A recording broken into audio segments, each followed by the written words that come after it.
अगर आज हम लोग 11th क्लास की क्लास ले रहे हैं, इसका मतलब ये है कि हमें 10th क्लास तक की मैथ्स आती है, ठीक है, हमें कोई डाउट नहीं है। अगर बेसिक मैथ्स की बात की जाए तो हमने प्लस सीखा, माइनस सीखा, multiply, divide, square, cube, square root, cube root, right. अब इनका मतलब क्या था? इनका मतलब बिल्कुल वही है जो आप जानते हैं। प्लस का मतलब ऐड कर दो, अगर 2 + 3 है आंसर 5। सब्ट्रैक्ट करने का मतलब है एक क्वांटिटी में से दूसरे क्वांटिटी को माइनस कर दो, 5 - 1 4, ठीक है। मल्टीप्लाई का मतलब क्या है? मल्टीप्लाई का मतलब ये था 2 × 3, इसका मतलब ये था 2 को 3 टाइम्स ऐड करो, 2 को 3 टाइम्स ऐड करो और रिजल्ट लिख दो। डिवीजन का मतलब क्या था? डिवीजन का मतलब था पीसेस करना, 10 / 2, इसका मतलब ये था कि 10 के 2 इक्वल पार्ट्स कर दो, आंसर 5। स्क्वायर का मतलब क्या था? स्क्वायर का मतलब था कि गिवन नंबर को उसी नंबर के साथ मल्टीप्लाई कर दो। क्यूब का क्या मतलब था? इसका मतलब था कि गिवन नंबर को उसी नंबर से मल्टीप्लाई करो और जो रिजल्ट आए उसको उसी नंबर से वापस से मल्टीप्लाई कर दो। स्क्वायर रूट का क्या मतलब था? स्क्वायर रूट का मतलब ये था कि एक ऐसा डिफरेंट नंबर ढूंढो जिसको उसी नंबर से मल्टीप्लाई किया जाए तो आंसर गिवन नंबर हो। क्यूब रूट का क्या मतलब था? एक ऐसा नंबर ढूंढो जिसको उसी नंबर से मल्टीप्लाई किया जाए, वापस से रिजल्ट को उसी नंबर से मल्टीप्लाई किया जाए तो गिवन नंबर x मिले। ये तो वो बातें थी जो आप बचपन से पढ़ते आ रहे हैं, अप टू 10th क्लास तक ये सारी चीजें आप सीख चुके हैं। आज नया क्या सीखने वाले हैं? मैंने आपको पहले के वीडियो में बताया हुआ है कि अगर आप फिजिक्स को पढ़ना चाहते हैं और फिजिक्स को समझना चाहते हैं आसानी से, मतलब अगर आप फिजिक्स की जर्नी करना चाहते हैं तो आपको एक डिलक्स कोच की जरूरत है जो मैथमेटिक्स है, ठीक है।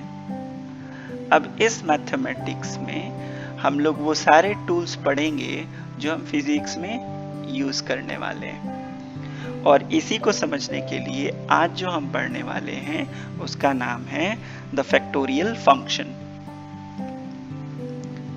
The factorial function. Factorial function का सिंबल ऐसा होता है, कई जगहों पे बुक में ऐसा भी सिंबल बना होता है, ये आप पे डिपेंड करता है कि आप कौन सी बुक पढ़ते हैं। ये क्या कहता है? ये कहता है the factorial function says to multiply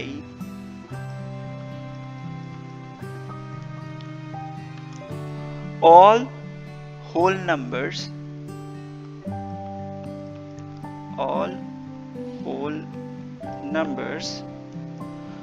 from our chosen number down to 1। अगर आपको ये लैंग्वेज अच्छी नहीं लगी, जैसे मुझे भी कुछ खास पसंद नहीं है ये लैंग्वेज, तो आप इसको ऐसे भी कह सकते हैं कि फैक्टोरियल का मतलब होता है product of all natural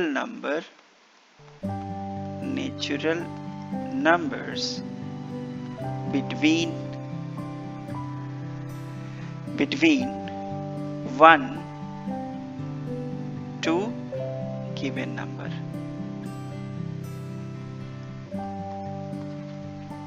For example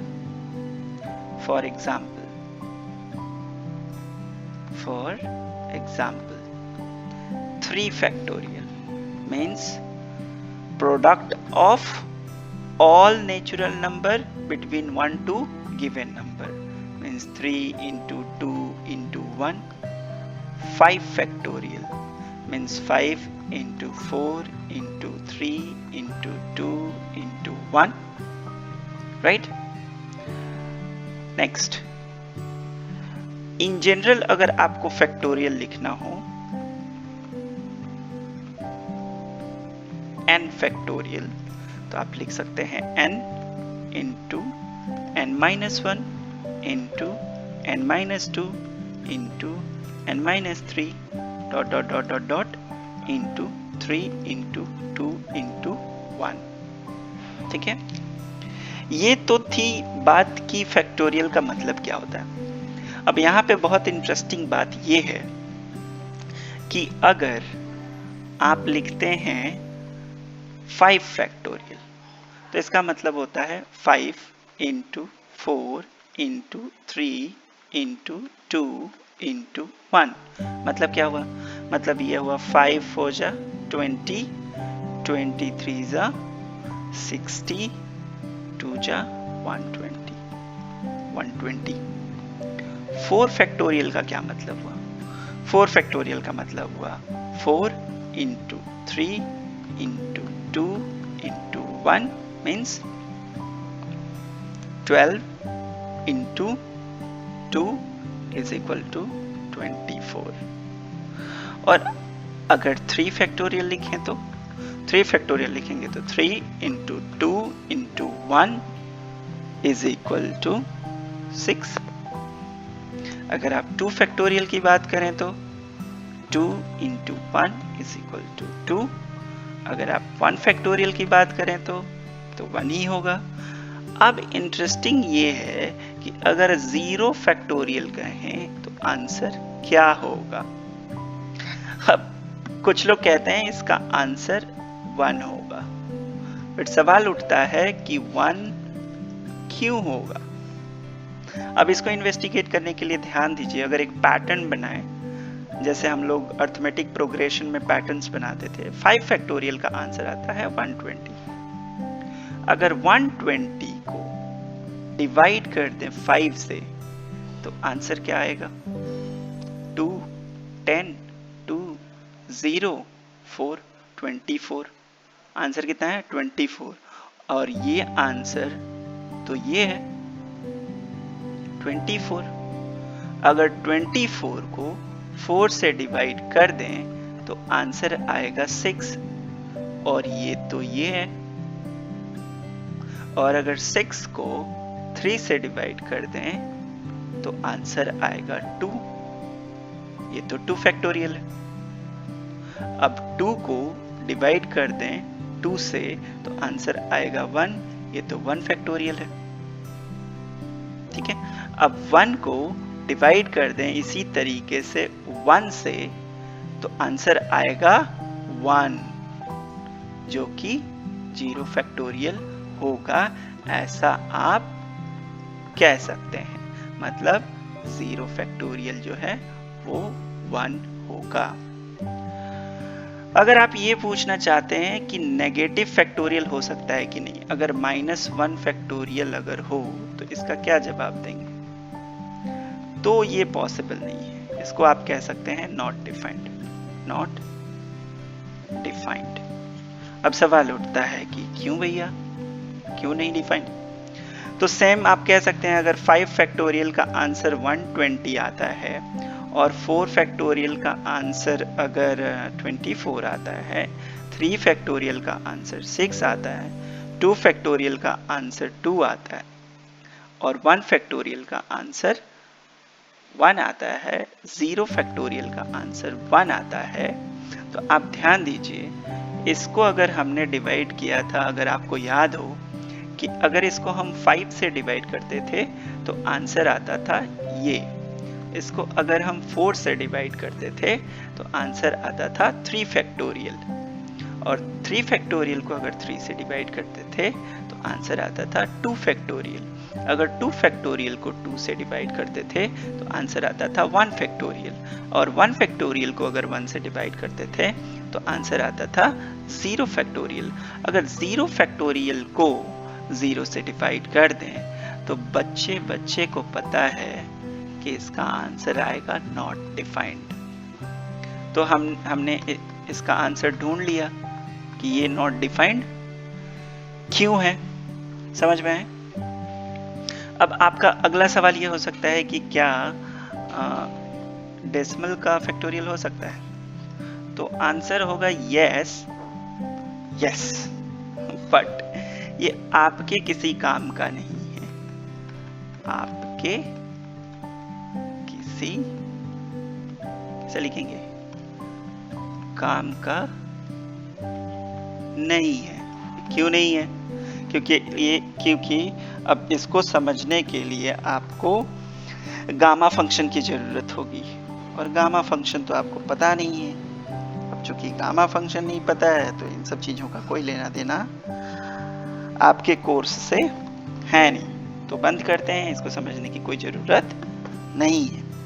अब ये सोचते हैं कि इसका जरूरत कहाँ है, मतलब कहाँ हम लोग सीखेंगे कि फैक्टोरियल यूज करना है, कहाँ नहीं करना है, कैसे पता चलेगा। तो उसके लिए एक क्वेश्चन लिख लीजिए। अगर हम ये कहें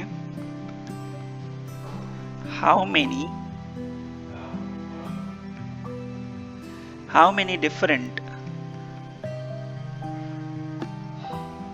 वे can 3 people come first, second and third, first, second and third। सो इसका क्या मतलब है कि कितने तरीके हो सकते हैं 3 लोगों का फर्स्ट, सेकंड, थर्ड आने का।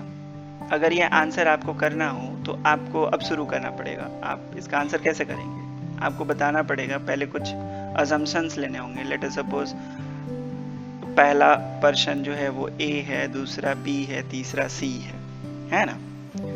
तो अगर हम ऐसा सोचें इसको कि ये फर्स्ट पोजीशन है और ये सेकंड पोजीशन है और ये थर्ड पोजीशन है, ठीक है।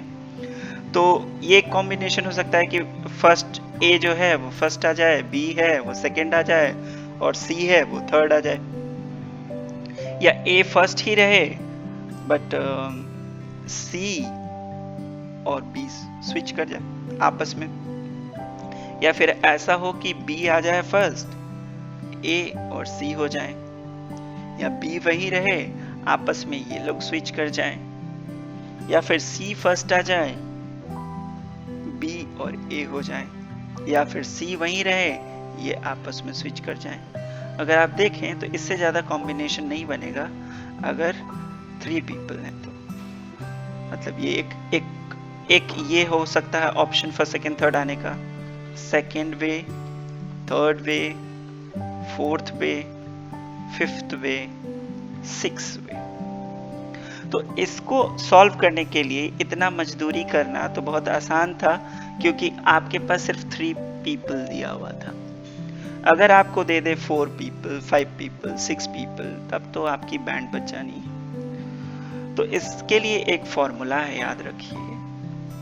फॉर्मूला मैं सिखा रहा था कि एप्लीकेशन ऑफ फैक्टोरियल फंक्शन कहाँ है, तो उसको समझाने के लिए मैं बताया कि अगर आपको पता है कि टोटल कितने लोग हैं और आपको ये भी पता है कि प्राइस कितने लोगों में बंटनी है, तो आपको पता है कि 3 लोगों में बंटनी है। अब 3 लोगों में बंटनी है तो 3 फैक्टोरियल अपॉन 3 माइनस 3 फैक्टोरियल। आपको पता है कि 3 फैक्टोरियल 3 इंटू 2 इंटू 1 होता है, और 3 माइनस 3 तो 0 होता है, और 0 फैक्टोरियल तो 1 होता है, तो आंसर विल बी 6, राइट। और देखिए यहाँ पे एग्जैक्टली 6 कॉम्बिनेशन ही है, सही है। अगर इसी की जगह अगर 4 पीपल होते तो, मतलब 4 पीपल हैं ए, बी, सी और डी, तो कितने सारे कॉम्बिनेशन बनते? अरे ए बनता, बी बनता, सी बनता, फिर वैसे ही ए बनता, सी बनता, बी बनता, फिर बी बनता, ए बनता, सी बनता, है ना। अभी तक देखो डी इंक्लूड नहीं किया है, ठीक है। और वैसे ही फिर बनता B, C, A and so on, पता नहीं बनता रहता। बट अगर हमारे पास फॉर्मूला है तो उस फॉर्मूले को डायरेक्ट यूज कर सकते हैं। टोटल पर्सन कितने हैं, अगर फॉर्मूला यूज करें थैंक्स टू फैक्टोरियल बाबा, बाबा खुश रहो, तो इसको क्या कर सकते हैं, 4 factorial upon 4 minus 3 factorial, 3 factorial. तो 4 फैक्टोरियल क्या हो सकता है, 4 इंटू 3 इंटू 2 इंटू 1, और ये क्या हो सकता है 4 माइनस 3 1, 1 फैक्टोरियल, 1 फैक्टोरियल तो 1 ही होता है, खत्म, क्या हो जाएगा 24। 24 वेज हैं जिससे आप फर्स्ट सेकेंड थर्ड आ सकते हैं अगर 4 पीपल हैं तो ये तो वो बातें थी जिससे मैं ये समझाने की कोशिश कर रहा था कि इसके कितने एप्लीकेशन हैं, आप कैसे कैसे इसको यूज कर सकते हैं। अब आपको क्या सॉल्व करने के लिए आ सकता है, अगर कोई बोल दे 4 फैक्टोरियल अपॉन 3 फैक्टोरियल करो, तो आप ध्यान से देखो यार, 4 इंटू 3 इंटू 2 इंटू 1 करोगे और इसको क्या लिखोगे 3 फैक्टोरियल, और ध्यान से देखो तो ये तो 3 फैक्टोरियल ही है ना, तो इतना परपंच करने की जरूरत नहीं है। 4 into 3 factorial upon 3 factorial, 3 factorial 3 factorial will get cancelled, answer will be 4. Even 100 factorial upon 98 factorial, तो क्या लिख सकते हैं इसको 100 इंटू 99 इंटू 98 इंटू, जरूरत नहीं है 98 फैक्टोरियल लिख दो अपॉन 98 फैक्टोरियल लिख दो, कैंसिल करो, करने की कुछ जरूरत ही नहीं है, 9900 आंसर आएगा। ठीक है, अब मुझे लगता है कि ये कोर्स आपको समझ में आ गया। हम लोग सीख रहे थे कि फैक्टोरियल किसे कहते हैं, क्या होता है, क्या मतलब होता है उसका, सिग्निफिकेंस क्या है, उसका एप्लीकेशन का क्या है। Thank you so much.